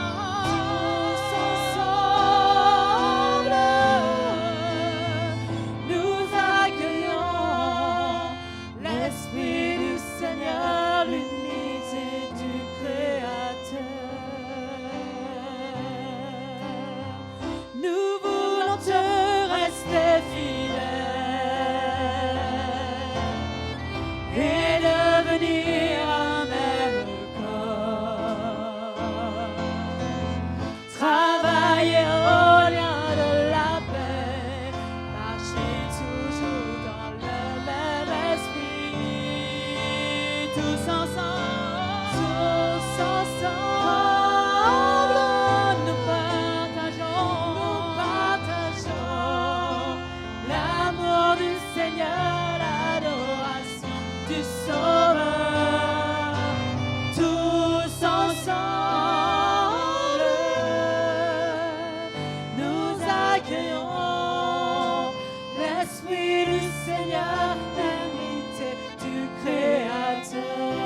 accueillons l'Esprit du Seigneur, l'unité du Créateur.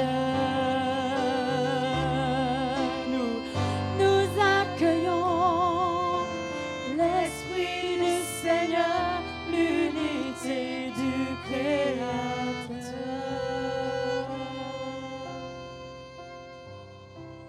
Amen. Seigneur, merci Jésus, merci pour tous ces enseignements. Merci pour Erika qui est notre sœur, Seigneur, dans cette église maintenant et qui sert déjà depuis bien longtemps et qui te sert, qui a beaucoup de choses sur son cœur. Amen. On vous encourage à vraiment l'entourer là maintenant et vraiment la féliciter. Et puis dehors, il y a une collation pour vous, pour prendre du temps aussi avec les uns les autres. Amen. Et pensons aussi à tous ceux qui ne se déplacent pas, qui ne peuvent pas en ce moment, de les appeler, de faire un petit message. Amen. Merci. Bonne semaine, bon dimanche à chacun.